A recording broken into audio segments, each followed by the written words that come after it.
Hello, good morning. Thank you. Thank you, Tom. Let's try that again. Good morning. Good morning. I love that. I feel like I'm at church every time that happens. I'm Kimberly Flowers. I'm the director of our global food security work here at CSIS. And welcome to the Center for Strategic and International Studies. Today's dialogue is on the declining ecosystem and its impact on sustainable agriculture and the nutritious food that we need for a growing population. This event is a collaboration with the CSIS Global Food Security Project and the Food and Agriculture Organization, or FAO. We're very grateful to FAO for a long-standing partnership. It gives us this ability to jointly tackle topics that we really feel like needs to be elevated in the food security discourse. And this is certainly one that we don't feel gets enough attention. We have an exceptional, really exceptional panel coming up for you, so you're in for a treat. They're going to be able to talk to us about the linkages between biodiversity loss and the global food system, talking about the health of the planet, how that relates to our health, how agriculture can both contribute to this biodiversity loss, and how it could also be used to help conserve natural resources. I have to say, in doing my own homework on this, I have to think through, maybe there should be protests from students about biodiversity loss as much as there is about climate change, because it seems to be an equal threat to our planet and to ourselves. We're going to start this morning with Vimlendra Sharan. Vimlendra is the director of the FAO Liaison Office for North America. I'll let you read all of the bios. I won't do lengthy introductions today because we have a lot of speakers and limited time, but I'll just say that Vimlendra has decades of experience, especially working in the government of India on rural development, food, and nutrition. He has also been a representative for the Rome-based agencies such as FAO and IFAD and WFP. And Vimlendra will help frame the discussion. He'll also give a few highlights from the first ever FAO reports that came out this year on biodiversity loss, and he'll introduce our keynote speaker. Vimlendra, over to you.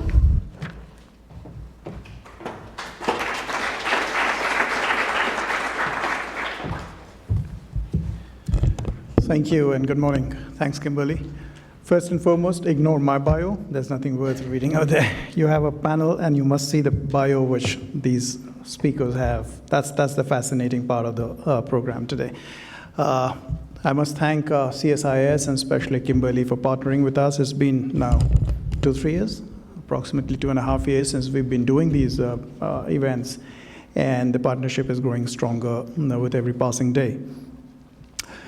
Our now outgoing DG is a great fan of CSIS and has always encouraged us to go in strongly in a partnership with this organization. And I'm sure most of you know that we had our elections recently, as recent as 23rd, which is just 2 days back. And we have now a new DG in FAO, Shu Dongyu from China. And we really hope, and I'm quite sure, given the background that he's coming from as Vice Minister of Agriculture, that this partnership is going to go from strength to strength. So thank you, Kimberly, once again. Kimberly, in her introduction, did mention that I would be speaking on the main highlights coming out of the report which FAO just published on State of World's Biodiversity for Food and Agriculture. But last night I really thought about it, and I felt that if I do that, it takes the thunder away from my colleague Tom, who would be who would present the FAO story and tell us about the work that FAO is doing on biodiversity, and it is amazing work that we're doing, which needs to be shared with all of you. So I'll leave that to Tom to really talk the FAO story. I'll just mention one point for the thought amongst, just to leave one thought amongst you, is to, it's necessary for us to understand the distinction between sameness and oneness. The quest for sameness has actually led to the destruction of biodiversity. What we require is oneness, where every element of Mother Nature reinforces each other and makes it stronger. In place of that, what we see is, something which is best exemplified if we look at the crops today, that there are 30,000 terrestrial plants which are edible, of which about 7,000 are cultivated or collected for food, of which 30 crops feed the world, and of which only 5 crops are contributing to nearly 60% of the energy requirement of the world. So from 30,000, we're down to 5. So this quest for sameness needs to go if we want to preserve biodiversity, and that's my only message which I want to leave. We must work for oneness and not sameness. It's also my proud privilege to introduce to you our keynote speaker for today, and Tatwala, who all of you know. Anybody who's working in this space would know. And for those of you who do not, she chairs the board for Water, Land, and Ecosystem Research Program at CGIAR, the Access to Seed Foundation, Biodiversity USA. She's also a senior fellow with Meridian Institute.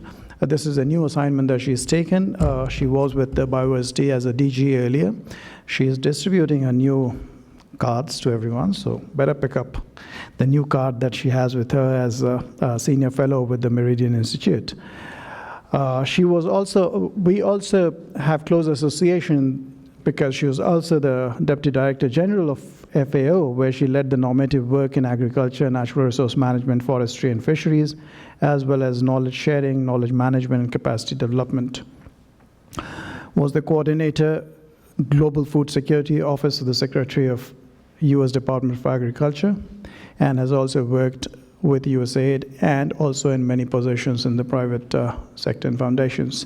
So let me welcome Anne to give her keynote speech, and also welcome her with a great round of applause. Thank you.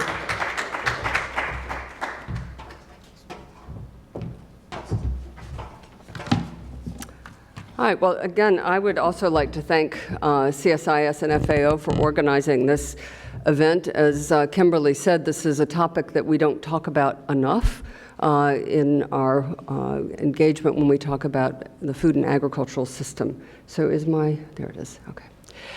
So one thing I want to say at the outset, the way that this session has been framed is looking at it through the lens of the declining ecosystems and the impact on the ag system.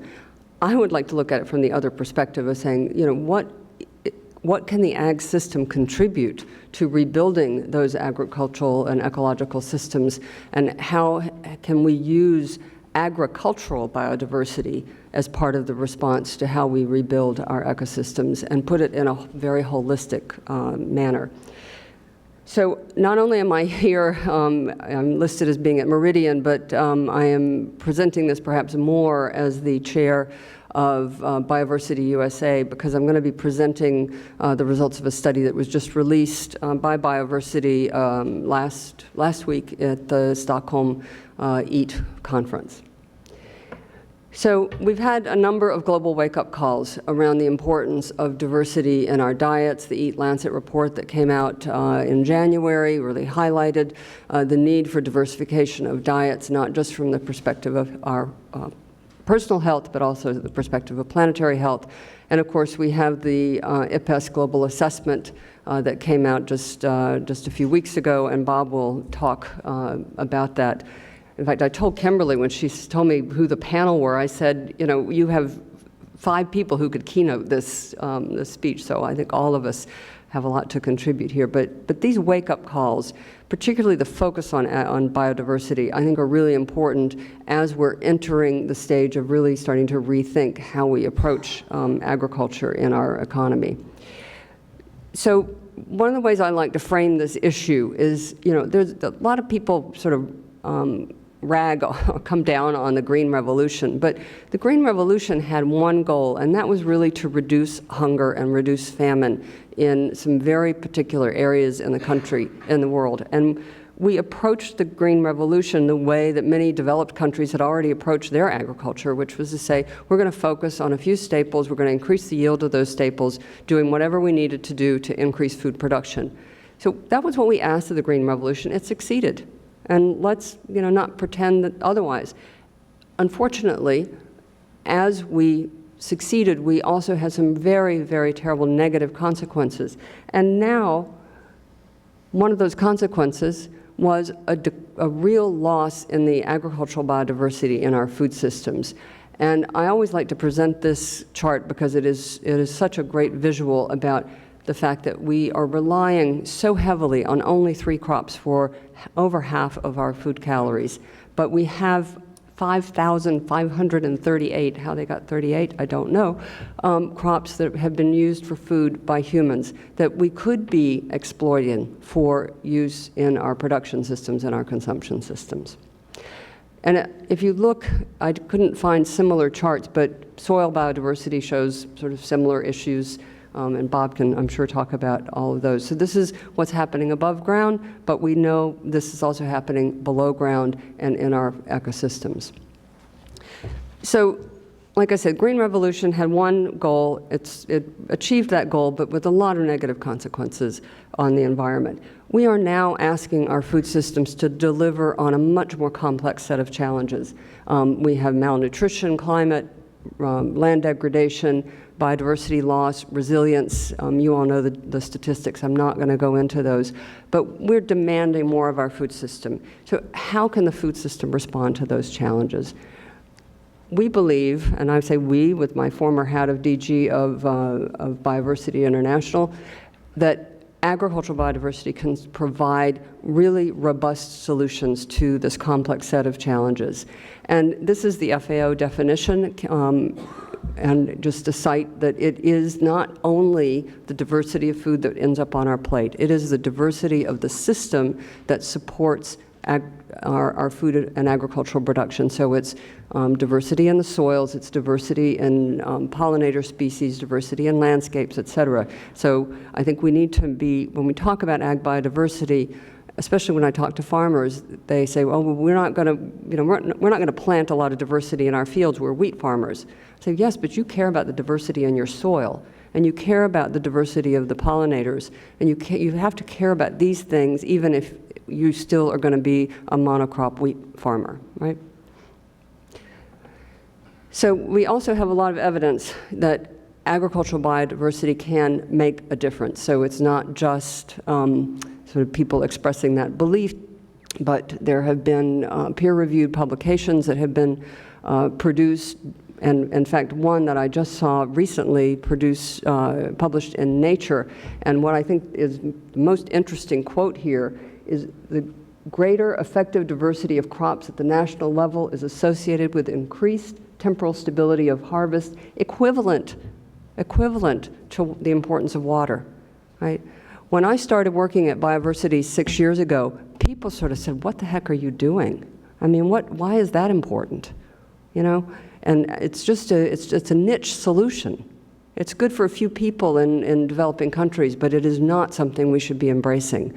And here we have a report from University of Minnesota coming out saying this is an effective strategy for global food security. The countries that had greater diversity crop production suffered far fewer crop failures. So it's not just a nice to have anymore. So ag biodiversity at the genetic level, it's the foundation of sustainable ag intensification, resilience in our food systems. It's a source of healthy, year-round diverse diets. And not only at the national level, which I just quoted from this Nature study that was published this past week, also at the household level, you see greater food security for people who are growing a more diversity of crops. And these are, again, people in poor countries.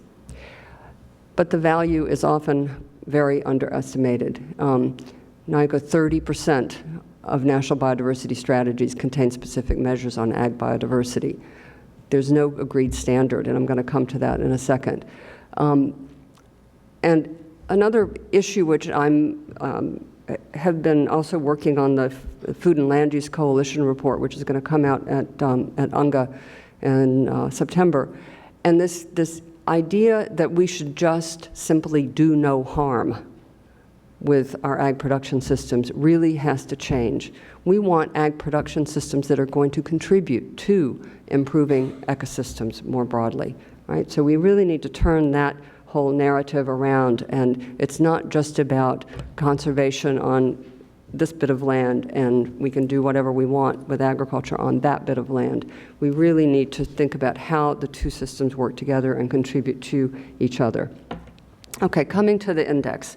So one of the reasons Biodiversity International created this Ag Biodiversity Index is because there were no indicators, agreed indicators, on how we measure ag biodiversity, but even more importantly, measure it in a way that was helpful to policymakers make decisions and see the path that they needed to go on. We had a plethora of status-type indicators, but they didn't really help a government say, what do I need to do to be better? So this is a very simple graphic of how the index is structured. We tried to keep it simple. 3 pillars, diets, production systems, and genetic resources, looking at commitments, what governments say they're going to do, actions, what they've done, and status. Today, I'm going to present just a report that came out looking at 10 countries. Biodiversity is also developing an index that will look at companies and evaluate companies on how they are doing against these same set of pillars and the status, action, and commitment. But today I'm just going to talk about the countries.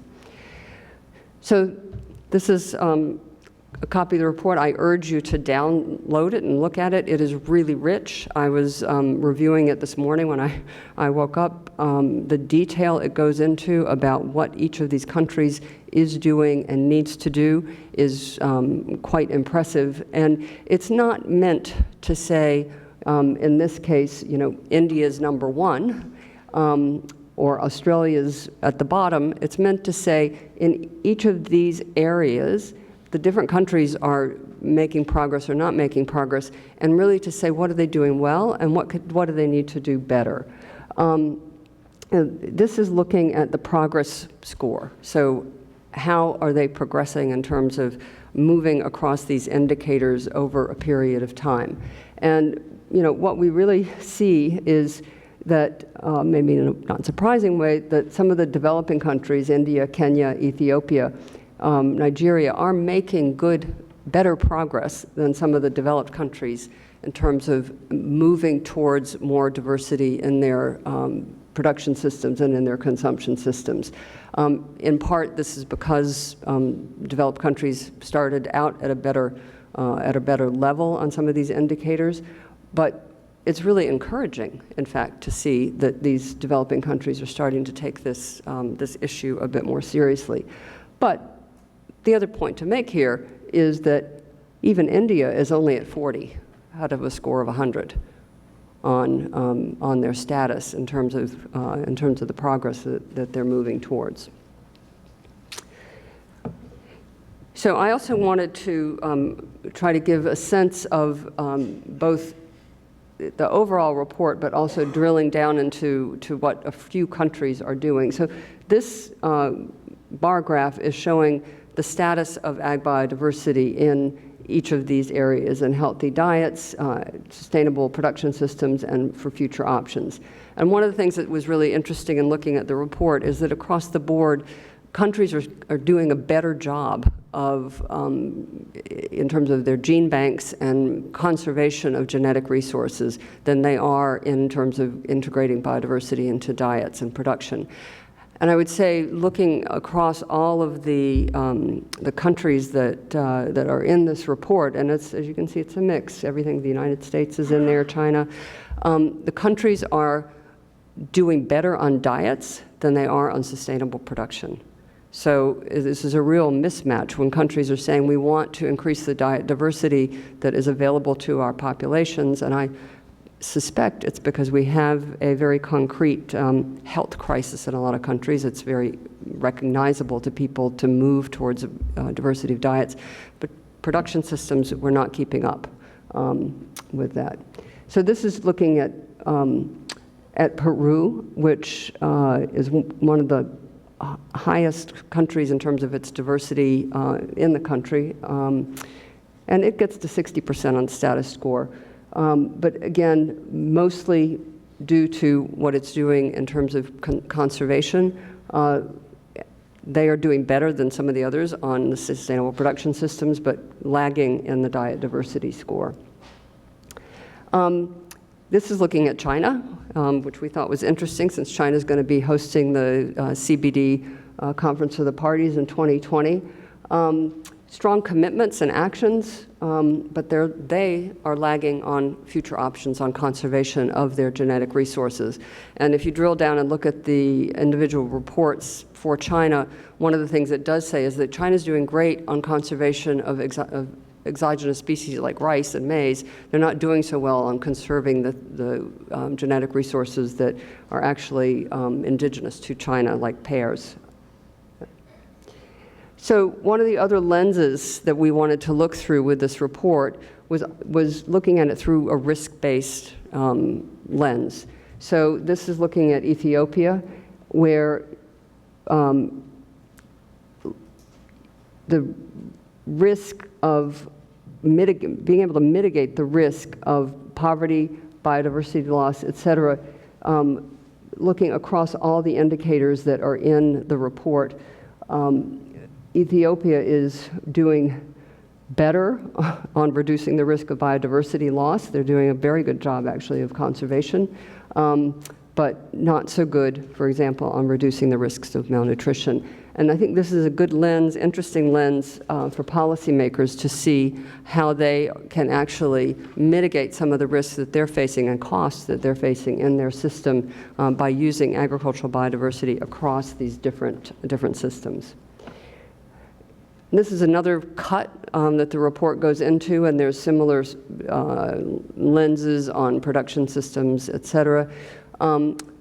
So as I was saying earlier, you see Italy and Australia are doing quite good in terms of the status and how much biodiversity there is in their food system, right? But they haven't been making very good progress on that score. Kenya, on the other hand, lower on the status, but is embracing and putting in place measures to increase the diversity of diets that are being offered to their citizens. So I'm going to conclude there because we have a great rest of the panel. I could go on, but I did want to say developing this index has been quite a collaborative effort, and it is an ongoing effort in terms of continuing to improve on the metrics. So I think one of the reasons Biodiversity issued this report was to say, you know, we have this index and it's out there, but also to begin to start crowdsourcing ways to improve it and strengthen it over time. So that's the website. Please, like I said, download this report. It's incredibly rich, incredibly useful, and I think is in the run-up to the CBD meetings will also be quite interesting to inform some of those discussions. So thank you very much.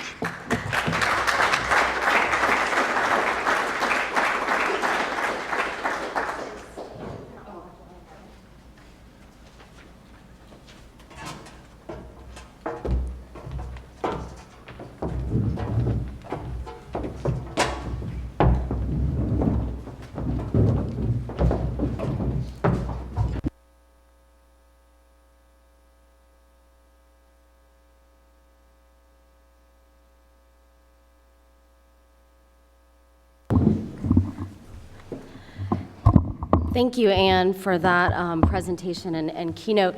You know, before I turn to Sir Watson, I love that you have a sir in front of your name. That's so cool. I want to actually turn to Anne to ask you one quick follow-up question, and it's simply like when you look at the numbers, like, you know, the best that a country is doing is 40 out of 100. That's like an F minus. And I don't know about you, but like at school, that's pretty bad. So tell us just quickly, what can we do to get our scores better? Like, what would you tell policymakers? Because they clearly don't know enough about this, right? We're barely getting them on board with climate change, much less something like biodiversity loss, because many of them do see, like you said at the beginning, a niche. Now, I do think 10 years from now, this is not going to be a niche anymore, right? But what would you tell policymakers now of what they could do to get that score higher to do better in global school? Yeah, 40 is not so great. Even 60 is not too good in most schools.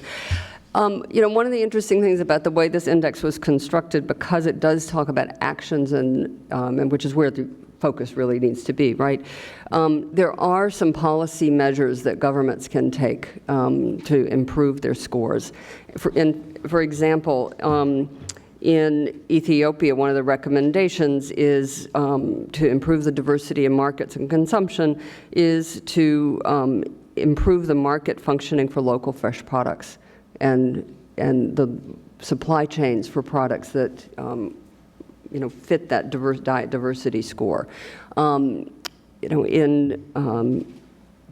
China, one of the recommendations is to really promote through policies, through incentives, more diversity in the production system. Right? So there are policy measures, and if you look at policies in developed countries that tend to support the prices of a few commodities rather than supporting production practices that are more sustainable or paying farmers for the benefits of clean water or soil conservation, soil carbon. So there are definitely switches that can be made at the policy level to start improving how countries are scoring. But you have to start somewhere, and I think this is the first report card that countries have had on how they're doing. And I'll stop there. I could go on. Thanks. Well, let's hope that we can school them to get those scores up higher. I'm going to introduce the panel very briefly. Start with Sir Bob Watson. He's one of the most influential environmental scientists in the world, literally. He contributed or has led pretty much every major scientific assessment that shaped international and national policies and actions. I do want to point out in my own homework to prep for this panel, I really liked a piece that he wrote in The Guardian. It's called Loss of Biodiversity is Just as Catastrophic as Climate Change. If you haven't read this or you want to know more about this man or this topic, I encourage you to write that down in your notes and read it. It's very short and it's very interesting. He also most recently chaired the Intergovernmental Policy Panel on Biodiversity Ecosystem Services, which also can be narrowed down to the acronym IPBES. Am I saying that right? Yep. IPBES? Okay, IPBES, there you go. And then next we have Nick Chakran. Nick has had a lot of on-the-ground experience, and he comes to us currently as the Chief Conservation Officer from the World Wildlife Fund. His background is a lot with the United Nations, especially the UNDP, and at the UNDP, he was the global head of the biodiversity initiatives there.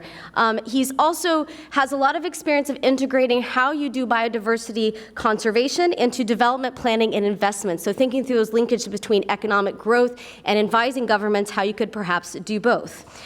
We also are very honored this morning to have Naoko Ishii. She is the CEO and chairperson for the last 7 years with the Global Environment Facility. If you're unfamiliar with this, is also, we have a lot of acronyms today. The Global Environment Facility is also known as GEF.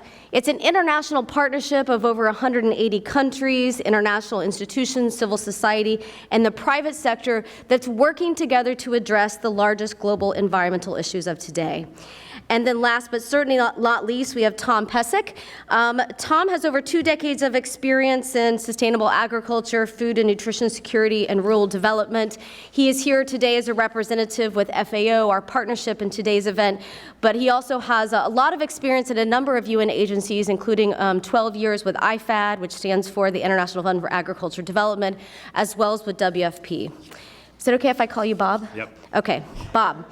So, Bob, first in a reaction to Anne's remarks, and then, of course, talk to us about the IPBES, the highlights, and just, you've been working on this for a long time. So what trends have you seen over the time you've been working on it? Thanks. No, I think clearly what Anne showed is that diversity is absolutely crucially important. We found that in all things, even in our pollinators assessment, we found that if you were to lose wild bees, for example, just putting honeybees there, managed honeybees, would not do the same job. The more diversity you've got in nature, the more stable it is, the higher the productivity is. So it doesn't matter what part of nature we're talking about, diversity really does matter. So what were the key conclusions of IPBES? 150 scientists, supported by 300 more contributing scientists, put this report together. They use 15,000 journal articles to assess. We got 15,000 comments through 2 rounds of peer review. So what were some of the key highlights? First, we deduced that 1 million species are at threat for extinction. 500,000 plants and animals, 500,000 insects, but they are not inevitable. If we start to manage our system better, most of those species will not go extinct. We are not in a 6 mass extinction at the moment. The most we've lost at the moment is about 2% of biodiversity. In the big mass extinctions, we lost 75% of species. So yes, we're moving in a bad direction, but we're not yet in a 6 mass extinction. Why are we losing biodiversity? Land use change and sea use change, followed by exploitation, especially over-exploitation in the oceans, climate change, pollution, and invasive alien species. All pushed by increasing numbers of people, increasing wealth, increasing per capita consumption, more demand for resources. While climate change is not the major source of driving biodiversity loss to date, it is likely to become as important or more important than all the other drivers in the coming decades, basically. What we've done is we've focused, rightly so, on producing food so people don't get hungry, clean water, energy, fibre. But as we focus on these so-called provisioning services, we've lost the regulating services, regulating climate, regulating air pollution, regulating pollination, regulating floods. Also many of the cultural services, inspiration, sense of place. 75% of land today is significantly altered compared to what it was. And projections suggest by 2050, 90% of the land will be significantly altered. 66% of the oceans are clearly under threat. And we've already lost 87% of wetlands around the world. Indigenous people and local communities play an incredibly crucial role in saving biodiversity, showing us what is more sustainable. So we need to take into account the role of indigenous and local communities. Most of the 20 Aichi targets that were set in Japan in 2010 will not be met. In fact, none will be met. We will make progress on about 4 of them significantly, some progress on others, but on some we've actually gone backwards in the last 10 years. Climate change, loss of biodiversity and land degradation together will undermine the achievement of most, if not all, of the Sustainable Development Goals. They will undermine our ability on poverty, on food, water security, energy security, gender balance. So we really have to show, the key conclusion I would say is biodiversity and climate change are environmental issues, but they're economic issues, they're development issues, they're security issues, they're social, moral and equity issues, not just environmental. All of the scenarios we run, business as usual is not viable. Where we go for increased economic growth, not viable. And even when you've got regional competition, not viable. In all of these scenarios, we get continuing loss of biodiversity and a loss of ecosystem services or nature's contribution to people. If we have more sustainable scenarios with low population growth, we can do a better job. But even in our most optimistic scenarios, we still see the continuing loss of biodiversity. So, nature-based solutions, are they good or bad? Both. If we have reforestation and restoration of ecosystems with native species, that can help both biodiversity and climate change. But if we start to replace native vegetation with monocultures for afforestation or bioenergy, a major solution in the IPCC report for climate change, it will adversely affect, without any question, biodiversity. And if it encroaches on arable land, it will threaten food and water security and the livelihoods of the poor as well. So we have to look carefully at nature-based solutions. So what do we need? We need transformative change. We need inclusive governance systems. We need to bring governments together with the private sector, with NGOs, and with indigenous peoples and local community. And we need to generate trust. No one trusts anybody anymore. There's no trust within government, between governments, with the private sector, and without trust, we are not going to solve this issue. We need an evolution of the economic systems, eliminate perverse subsidies in agriculture, energy, transportation. We need to take account of natural capital in making decisions. We need to embrace a circular economy, and we need actually incentive short-term to stimulate sustainable production and consumption. We need multi-sectoral planning. You can't look at the agricultural sector without the water sector, the energy sector, even the transportation sector. We need to get finance ministers involved in setting policies that are sustainable, and we need a new narrative. Most people believe that happiness is linked with more money and more things. Not necessarily so. We need to think, how can we have a good quality of life, but in a much more sustainable manner? And as you've heard, really from Anne, what we need in the agricultural sector is agroecological practices, coupled with a reduction of food waste in both developed and developing countries. And we need to consider what our diets are, both with respect to the effect on us and our health, and also on the environment. Thank you.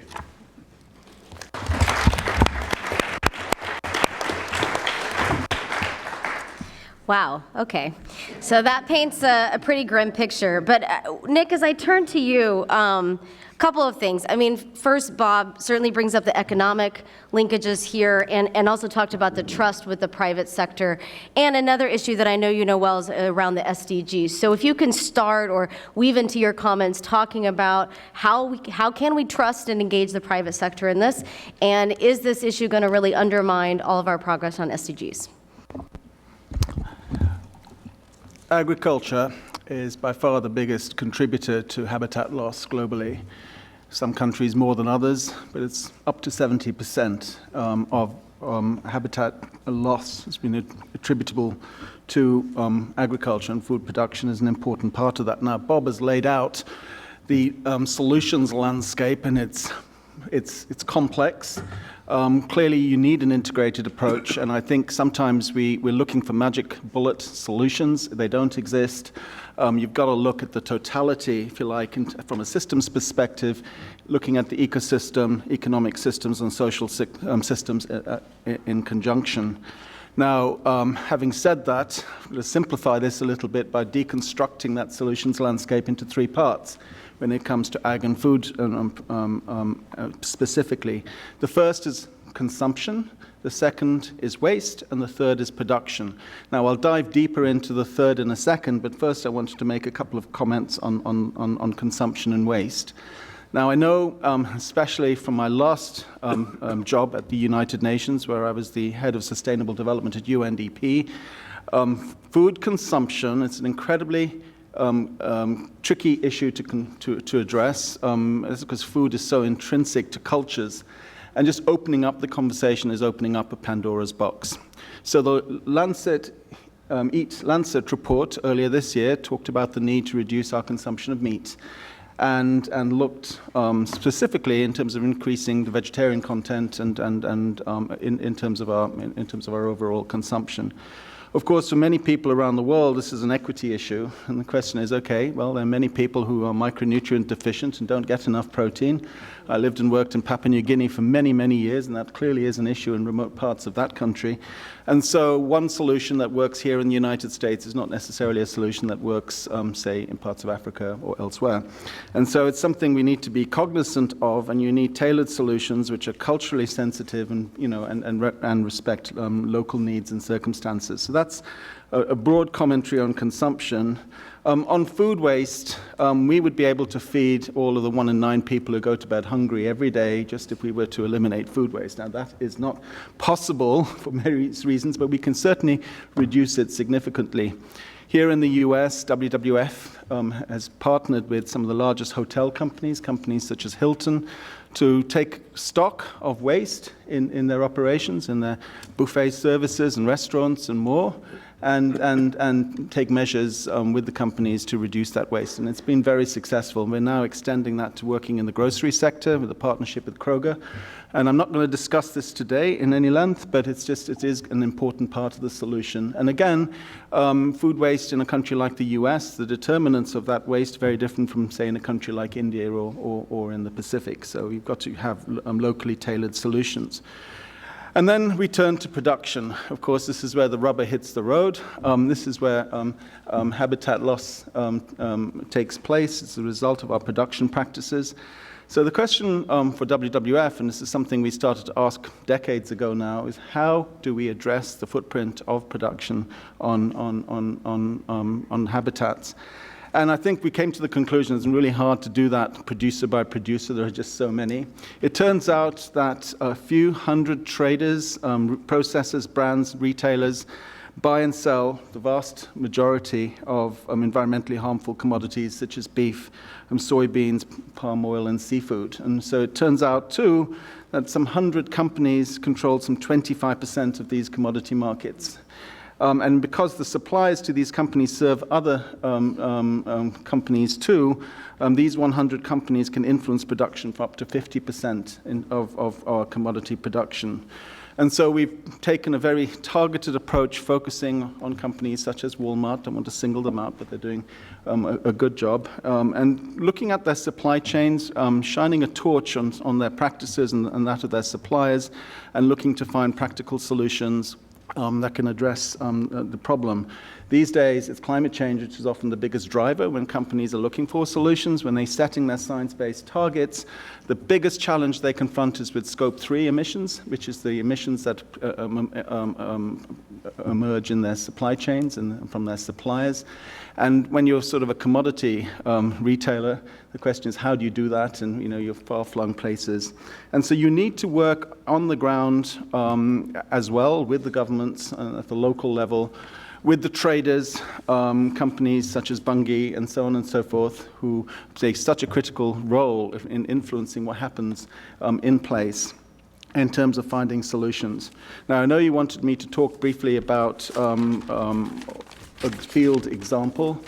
I think, and rightly so, until the recent uptick, we've all, I think, applauded the fact that deforestation in the Amazon fell over successive years. Now, whether or not that will continue into the future, I think, is anyone's guess. I bet it wouldn't for various reasons, which we shall not discuss today. But notwithstanding that, the fact is it has happened, but with displacement, and particularly into the Cerrado and Chaco ecosystems, which have suffered huge degradation. So we've turned our attentions towards dealing with that, working with large companies such as Walmart, Marks & Spencer's, Unilever, McDonald's, and many more, with the Nature Conservancy and with other actors like the Accountability Framework and the Soy Working Group and more. Now, it turns out, and this is a bigger issue, and Nako, I'm setting you up because I think you're going to talk about this because it's something the GEF has turned its attention to, is if you're going to stabilize at the agricultural expansion into the wild frontiers, you're going to need to find a way to restore degraded land. And the fact is that in the Cerrado, some 100 million acres of degraded marginal land, could be used, if rehabilitated, for soy production, which would allow a 170% increase in soy production without expanding the loss of habitat. So then the question arises is, what are the incentives and disincentives that are at play in determining whether or not land is cleared, wild land is cleared, or whether degraded land is restored? And the fact is, there's a cost-benefit calculus. Often, there are policy weaknesses or failures that lead on the producer side to make it easier to claim and clear virgin land rather than to restore degraded land. And what we need to do is to change that cost-benefit calculus to make restoration the better option. We're going to need to do this globally. I mentioned the Cerrado here, but I think this is the bigger challenge that we confront as we pursue sustainable development. I'll stop there because I've probably used my five-minute time budget. Thank you. Thank you, Nick. Naoko, he did set you up, and in the terms of thinking through how does the finance angle come into this as far as what do we invest in to tackle some of these issues, and what are some of your big priorities as you're working on this right now? Thank you, and very happy to be here. I think the message from the science is extremely clear. Today we hear from FAO that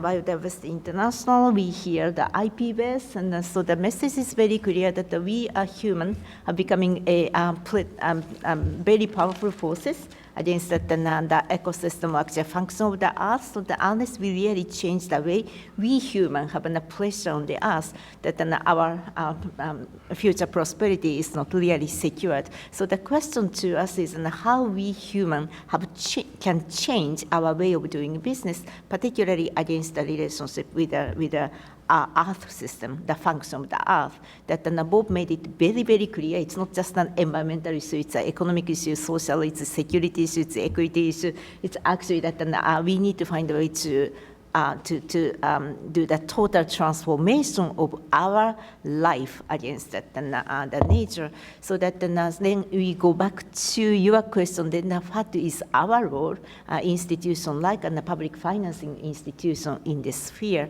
So I think that then maybe the one particular maybe let me say this thing, that the 4 key economic system we really need to change is, number one is food system. As already mentioned, very clear from this table, how we can make our food system to be much more sustainable. Right now, the food system is completely broken. That as already mentioned, that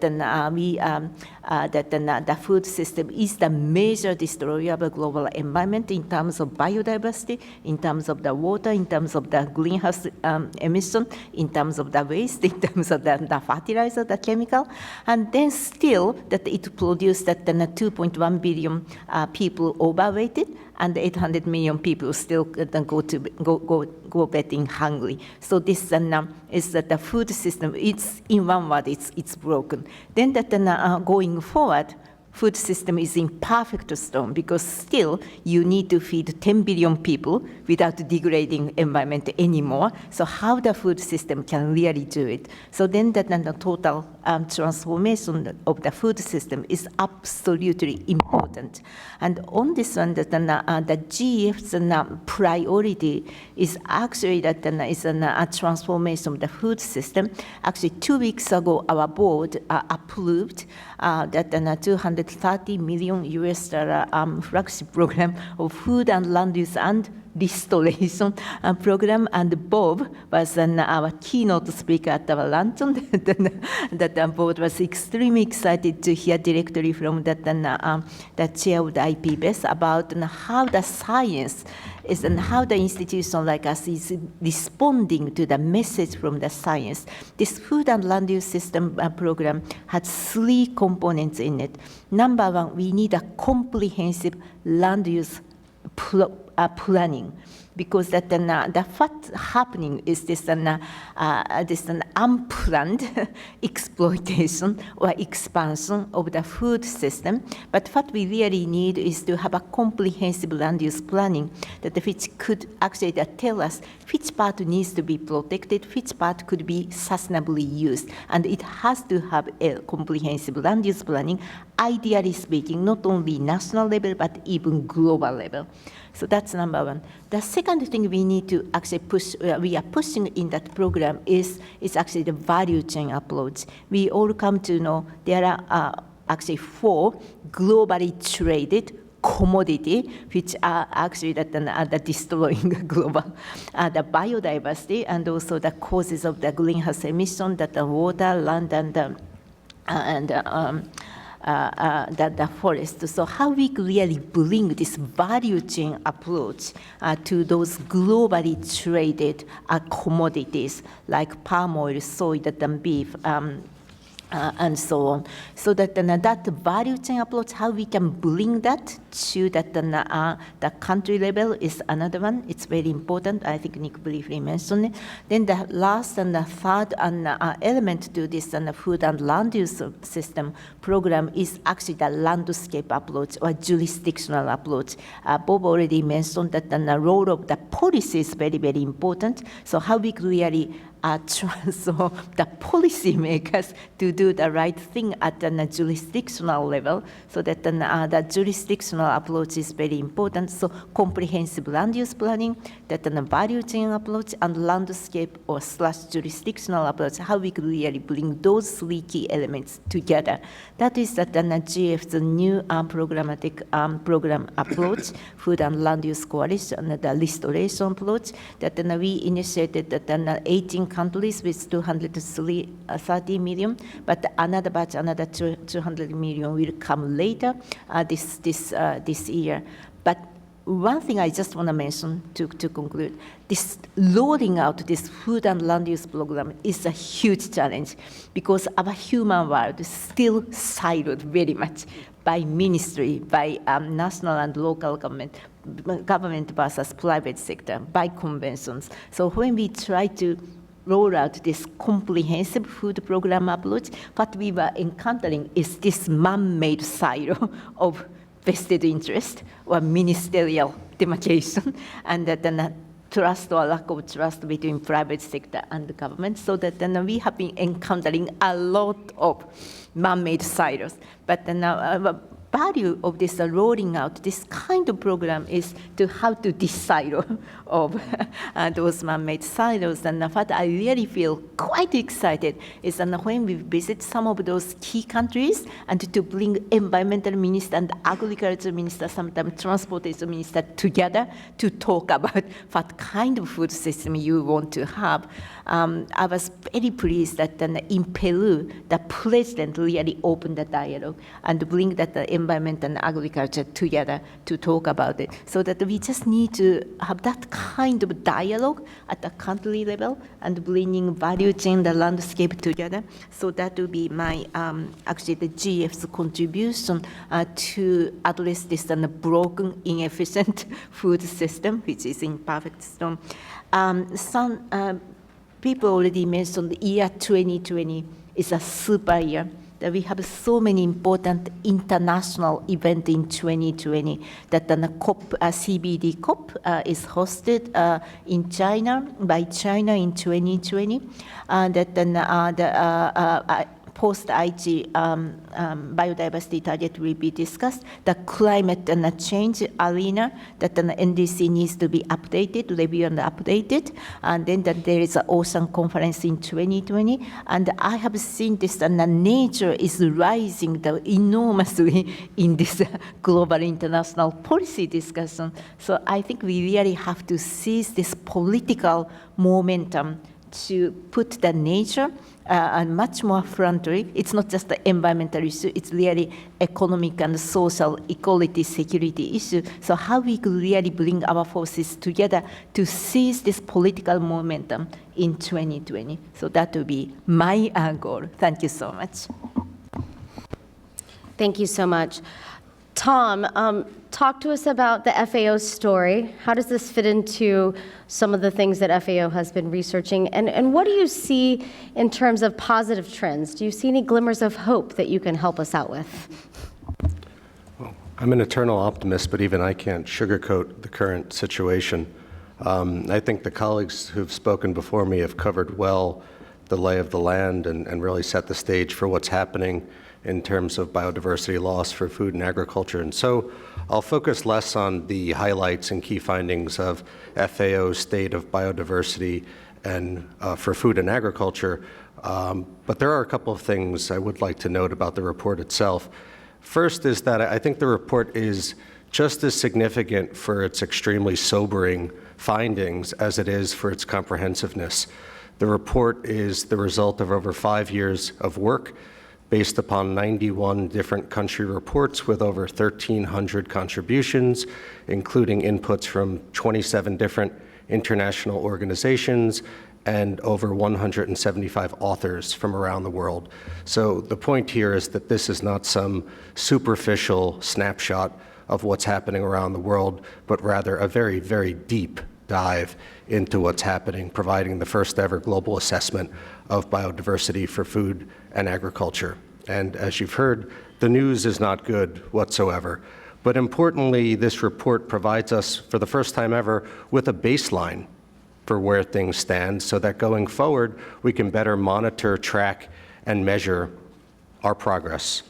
The report, I believe, is a thunderous alarm bell and call to action for policymakers, decision makers, and the global community writ large that biodiversity for food and agriculture is declining at a staggering, dramatic level. And if we don't reverse this, if we don't stop this quickly, we're in a lot of trouble. The report also warns that biodiversity and species, once lost, once extinct, cannot be brought back, that this is permanent, that it's final. But I think that reports like this one, alarming reports like this, matter most if they compel and trigger action and change. And so I certainly hope that that's exactly what this report will do. And I think it's easy to feel pessimistic listening to the speakers here on this stage.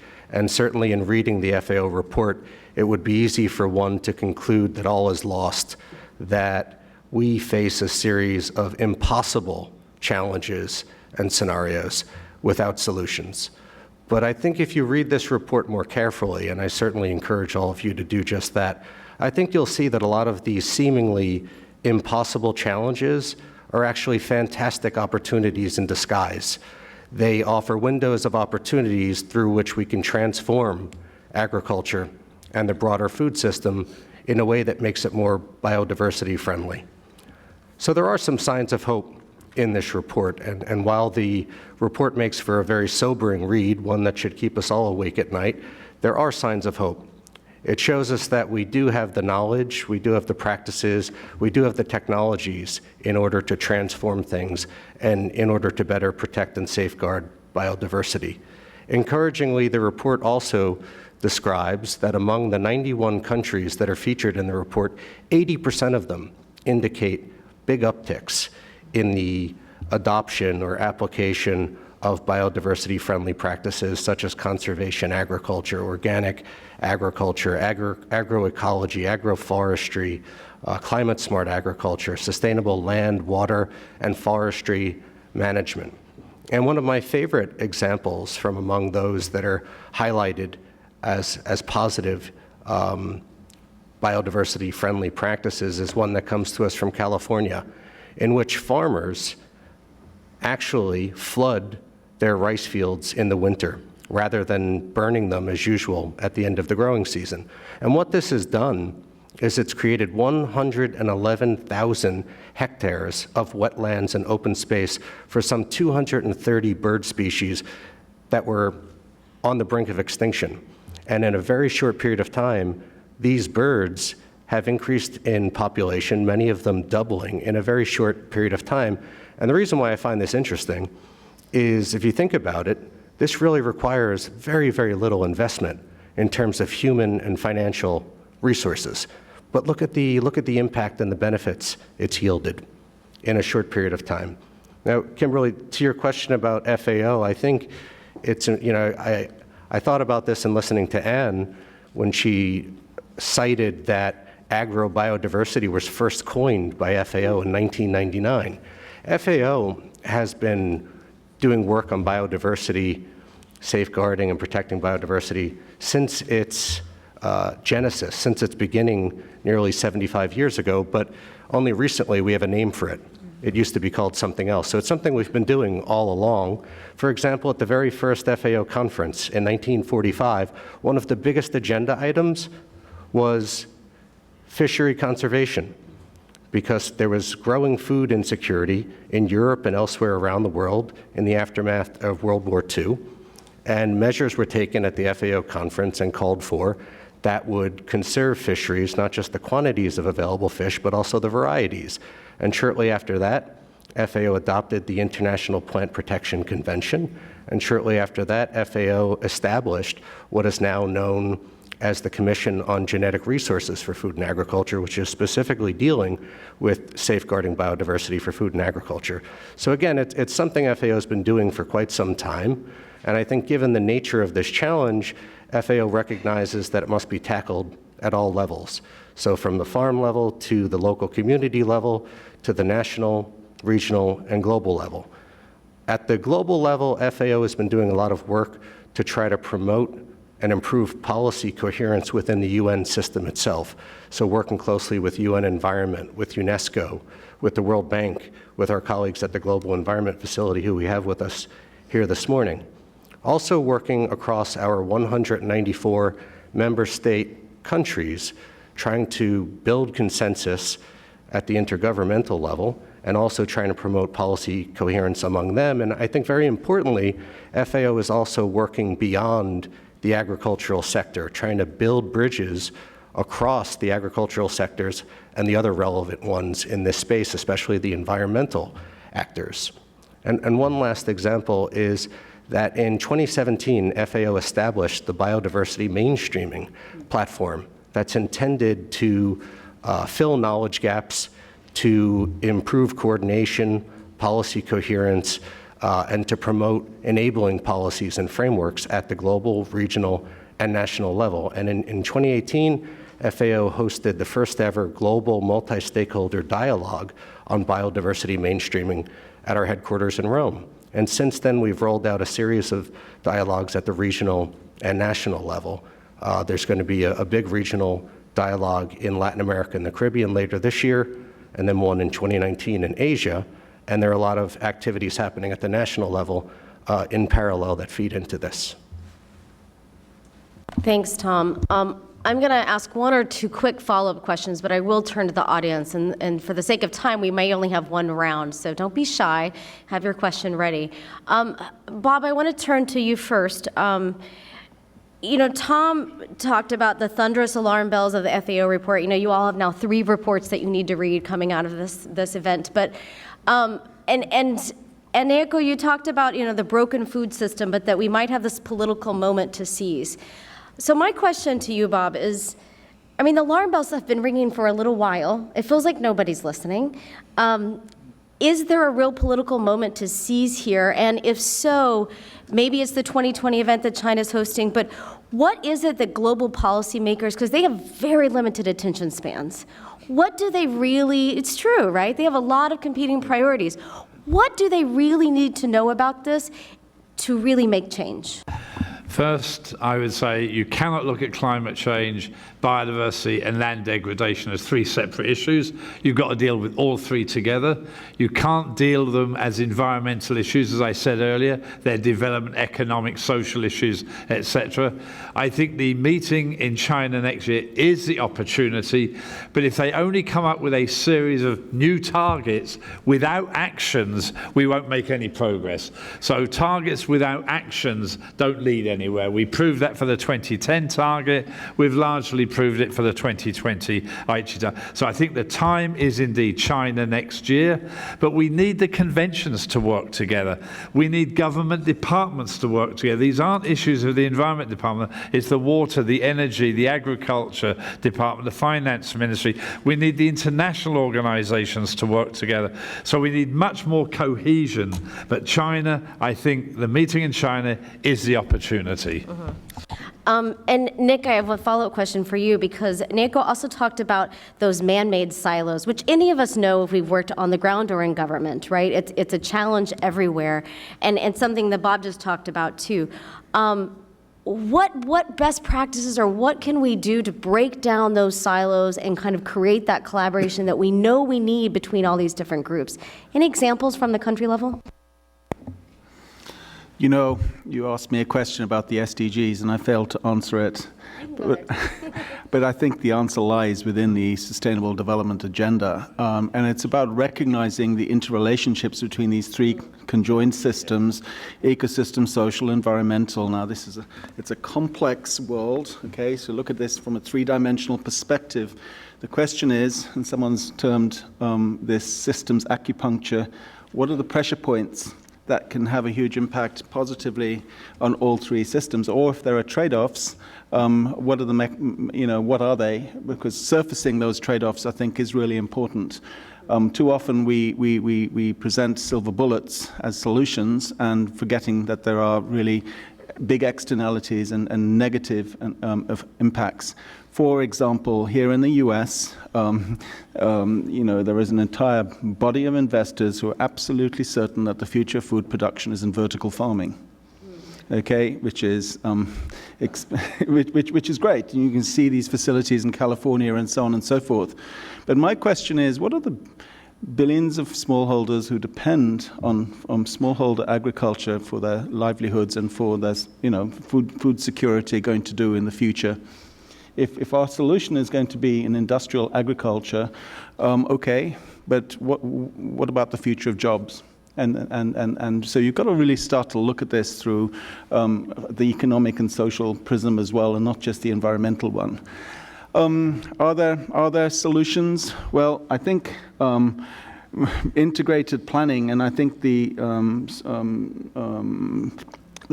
effort that the GEF is making in this space, and actually I think all three programs that Marco spoke to are getting at I think the future, which is to work in a more integrated way.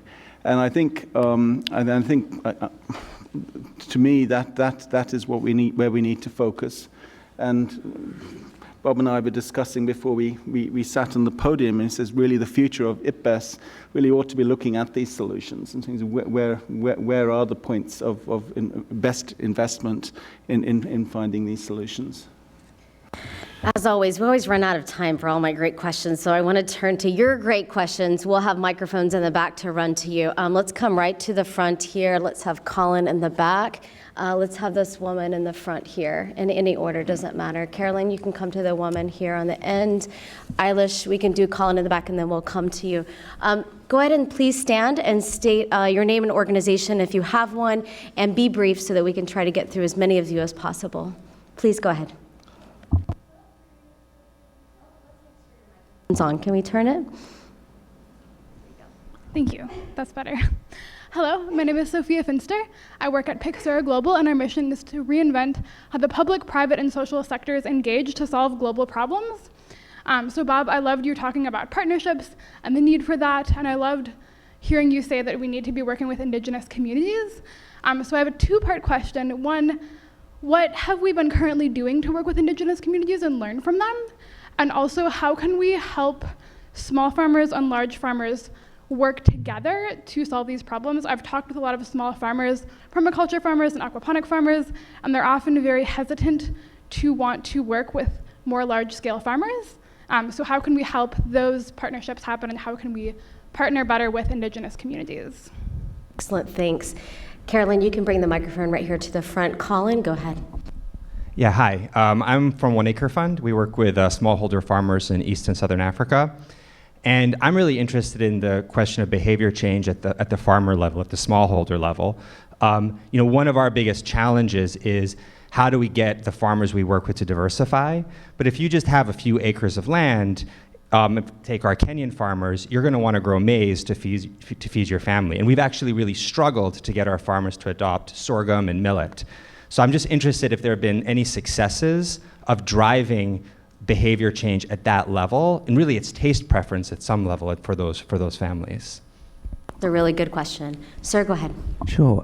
Thank you. Piotr from just graduated from SAIS, and during my time there, SAIS is a policy-making school, and we did economics as part of it. But economics is so outdated. It's all about consumption-driven. And Bob, I have to say, it's so refreshing to hear passion. We lack passion, and people are deterred from passion and facing the big questions. And I run a blog in my meantime, and my age are social media driven, and I feel like people jump on the bandwagon of, oh, let's be sustainable and let's be eco-friendly, but they don't actually know what it means and what it actually really takes to do the effort. So my question is primarily, what can we really do to get the mindsets to change of people, not to look at purely what we can use environmental ecosystems for our own gain, but just for the actual preservation of what they are and their own amazing, the fact that we exist in the way that we do, and how we can, change people's minds to put the environment first and consumption second.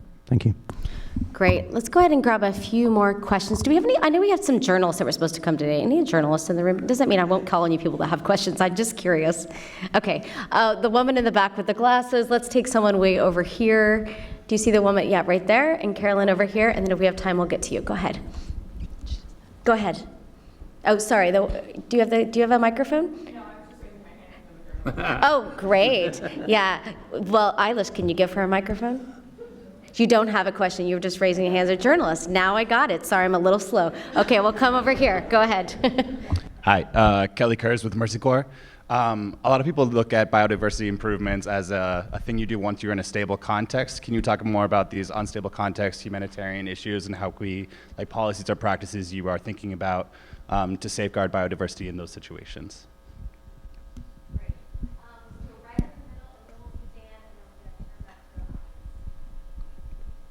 Hi, Nate Johnson with Oceana, and I'm curious as to the role that you see fisheries, both wild capture and aquaculture, playing in a global sustainable food system, particularly in places like West Africa and Southeast Asia, where these are critical resources for the people there.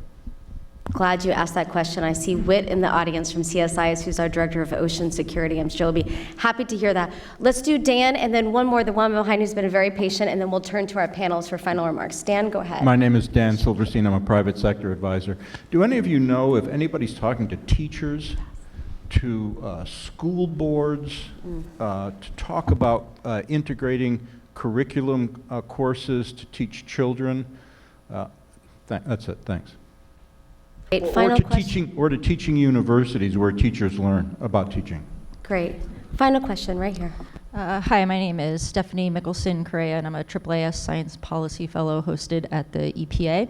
And I'm curious if you could speak to the role of biotechnology in these sort of integrative approaches that you mention, especially because there's a great deal of misinformation about the science and the safety of plant biotechnology. And so I'm just curious if you could address sort of the role of plant biotechnology and then also how we deal with sort of public communication about the science and safety. Excellent questions. Usually I take a round of 3, and of course I did that different this time that I told you guys would do. We've got a whole bunch. How we're going to do this, panels, we're going to start with you, Anne, and come all the way down. I know it's lightning because we have 10 minutes, so address what question applies to you or that you want to address, and then we'll give the final words to Bob. Anne, please go ahead. Yeah, I think to me the most important takeaway from this is that we are now understanding that food and agricultural systems is the entry point for addressing these issues that we've all been talking about. I won't reiterate them. And you're right, policymakers need simplicity. And if you say, go through this food and ag system and you're going to hit a lot of the targets you care about, everything from diet to health to ecosystems, et cetera, I think it's a useful lens that we're putting on this very complex set of problems right now. Just a couple of points to pick up. So from the 1 Acre Fund, I think we shouldn't expect that every single farmer has to have a diversified production system, right? I mean, some people, it's going to be more effective for them to be growing 1 or 2 crops and not 15 or 20. But what we need to do is to produce those commodities, and I think, Naoko, your sort of supply chain-based approach, we need to make sure we're producing in the most sustainable way, the most regenerative way, if I can use that term, when we're talking about these sort of major commodities. So let's not get it down to every single farmer has to do, we're talking about landscapes, we're talking about overall production systems, what's in the markets and what people can buy. To Dan's question, there is a lot of work starting to happen at the school level in developed and developing countries, and I do think it's an important entry point because we have to change how the future generation thinks about food and agriculture and understands that. I am going to answer the biotech question because I think it's an important one. It keeps coming up. One of the topics, comments in this report that I presented was to say that I forget which country it was now, but when you talk about some biotech interventions, it's not so much that they're biotech or not biotech. What they can lead to is more of a monoculture approach that is not necessarily supportive of an ecosystem approach. So it really is not the technology per se, it's what else is around it and how you support it and use it. My old organization, Biodiversity International, works on bananas and banana diseases. They are nasty diseases, and it's very difficult to solve them. And we actually released with the Ugandan government a biotech banana because it was the only way to solve a particular banana disease that was really hurting smallholder farmers. So it's not yay or nay, it's how do we look at it in the context of the production system and the problems that it's trying to solve. Thanks. Great. Tom, final thoughts? First of all, I agree with everything Anne just said. Starting with the 1 Acre Fund, I think that nothing breeds change and adoption like success. So I think especially smallholders who are very risk averse, but also in some ways farmers are the quintessential entrepreneurs. I think if they see that something's working, they're more keen to adopt it. And so I think producer organizations and farmer organizations have a big role to play here, especially in de-risking this to an extent for them. I think with regard to the question on biotech and even fisheries, I think that given the scope, I mean, not the scope, but rather the scale and the magnitude of the challenges at hand, I think that we're in an all-hands-on-deck situation. And I just think that solutions need to be local and context-specific. So I think that we need to have all the tools in the toolbox at our disposal and determine what's appropriate when and where. More broadly, I think one of my key takeaways is that the challenges we face to solving these problems are kind of classic in a sense that they're the same ones we've had for many years. We need a multi-sectoral and multi-stakeholder approach to all of this. I fully agree with what Anne said about how the challenges we face, whether it's demographic challenges or sustainability or climate change or food and nutrition security or biodiversity loss and ecosystem loss, food and agriculture are really the entry point and at the heart of the solution to all of those things. And I think what we really need is for the different sectors to really begin in a meaningful way to begin talking to each other and collaborating, as well as with governments, the private sector, producers, and civil society. Thanks, Tom. Nako? 2 quick points. I have been just thinking about where is the pressure points to really change that to make the food system more sustainable. Yes, that political leadership is important to bring those different ministers together, but also the role of the consumers and the investors become also very, very important. If the consumers are given the more information about if your chocolate deforest the Ghana and the Cote d'Ivoire, you may think about which chocolate you may want to buy. So that the palm oil, that the soybeans, it's all same. I mean, that how much information that we were able to provide the consumers that which will change, I think I said that the behavior of the consumers, same thing of the investors, how much that the investors can change their investment, the decision. I think that the role of the information is absolutely important. And I'm very happy to see also that the role of the smallholders pop up in the questions. Whenever I have a conversation with the rolling out the food and land use program, from president, but also from the private sector, that the private sector operating in the north, actually talking a lot about the role of the smallholders in order to make their supply chain sustainable. They actually see the role of the smallholder very, very critical. So I think that if we really promote this value chain landscape approach, there is a lot of the opportunity for us to do that. The smallholder road to be really secured. My final point: New Deal for nature. I don't know if you have ever heard about this New Deal for Nature. It's different from Green Deal in this country. New Deal for Nature is kind of popping up for the last maybe year or so, mostly from the green community. And then towards 2020, what kind of deal we would like to push for policy, political leaders, and the citizens. So New Deal for Nature, without really knowing what exactly it means, it has started to capture that political attention or kind of an enthusiasm from citizens. I think it's very important, as I think the Bob said, whatever we have this big vision, I think the pathway is absolutely important. Action without pathway really doesn't, the target without action really doesn't bring much. So whenever we say that the New Deal for Nature, a lot of targets, but then how you can really drive that and come up with a pathway to achieve it is extremely important. I think this is something we need to really work and work for next up to 2020. Well, I have to admit I'm a practitioner of the dismal science. I'm an economist. I think you are too, Naoko. And I think economics has a lot to say on the subject of behavior change, and a number of the questions were about just that. One key issue is we need to understand the risk calculus that producers have. And of course, that's different if you're a smallholder, a medium-sized producer, or a large holder. And we've been doing work along the deforestation frontier in the Amazon and the Cerrado, looking at smallholder risk and working with trader companies to establish long-term forward contracts.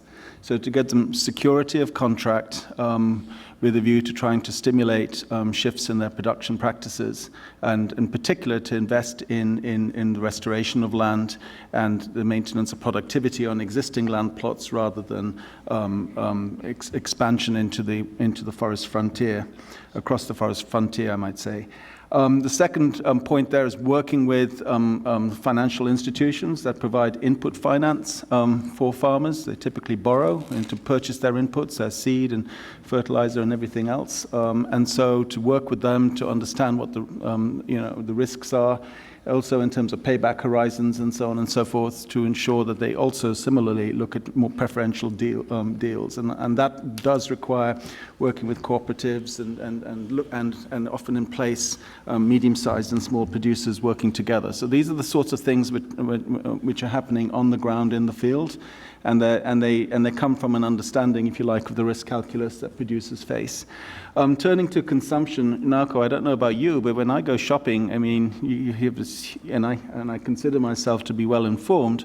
It's really difficult, nonetheless, to distinguish between the footprint of various products that you purchase. And I think we at WWF have been thinking about this, and I don't know, I'm looking at my colleagues to say whether I should mention it, but we're saying that we really need, like we have calorie counters on our food, some kind of earth calorie system, so we're able to understand better the footprint of our food and consumption choices. And that's something we do not currently have, and you can understand it is a little overwhelming for all of us as we try to do the right thing, but sort of confronted with this vast choice. Turning to the oceans and fisheries, the big challenge, of course, here is that some 70% plus of fisheries globally are either fully exploited or overexploited, and the trend is getting worse. And similarly, aquaculture is no solution because it's led to huge transformation of mangroves and other coastal ecosystems around the planet. So the big question is, what do we do to transform this sector? So critical in terms of protein. 2.4 billion people around the planet depend on fish as one of their primary sources of protein. And that there are good examples and some simple things. They don't sound simple, but marine protected areas. We've been working with CARE in Mozambique and some great successes, from marine protected area establishment. It sounds counterintuitive, setting aside areas or temporarily setting them aside, so not permanently setting them aside, reduce spawning biomass and big impact in terms of recruitment to fisheries. And in Mozambique, 70% of the local fishers report a higher catch relative to the baseline, and there's been a big increase in biodiversity. This is not going to be the magic bullet solution for the planet. We're going to need to look at offshore mariculture. We're going to need to work out how we address the environmental externalities of that, and much, much more. So technology will play a key part in our future. And I think, as we look to feed ourselves and from the oceans, all of these solutions need to be brought to bear. Thank you. Thank you. We're going to go a few minutes over time, but I think hearing Bob's thoughts is worth it. Bob, go ahead. Yeah. First, I'd like to agree with what Nick just said about fisheries. The only thing I would add to that is indeed we need to decapitalise the fishing fleet. It's grossly overcapitalised. We need less large fishing fleets. We need quotas with good management to make sure the quota systems work. The marine protected areas can help to build new stock. So the fisheries answer I liked very much. With respect to small-scale farmers, especially in developing countries, many are still only getting 1 tonne per hectare, 2 tonnes per hectare, when they should be able to get 3, 4, 5 tonnes per hectare. Why aren't they? It's rural development. They're not technologically limited, or it's not a technology limited issue. They need better seeds. They need appropriate amounts of agrochemicals. They need knowledge. They need extension services that recognise many farmers are women, and yet they're male-dominated extension services. They need affordable finance, and what they've got are loan sharks in many of these villages. They need infrastructure, roads and storage facilities. So it's basically a rural development challenge. It's not a technology challenge for today. But as climate changes, we will need to have biotechnology, which should not be equated just to GMOs, because it's far broader. So understanding the genetic makeup of our plants will help, even classical plant breeding. And that's very, very important, not to mix up GMOs and biotechnology as synonymous with each other. And clearly, as climate changes, we need breeds that will be either more flood resistant, temperature resistant, even salinity resistant. So there is a role for technology, but today it's not a technology issue. It's a rural development issue. It's distorted trade systems all around the world, basically. And the last comment I just make is, how do you change individuals? I think this actually goes back to education. I think we need schools that do have education talking about these environmental issues. It works really well with school children and recycling. They learnt about why we should recycle. They came home and told mummy and daddy not to throw the tin can away or not to throw the plastic bottle away. If we can educate the children, they can help to educate the parents, basically. And so it is hard to get behaviour change, but I think it is quite plausible, and it really should start at the school children level. It's a beautiful way to end. Thank you so much for joining us today. For those that are here in person, what a great audience and great questions. And thank you for those watching online. Please give a round of applause for our speakers.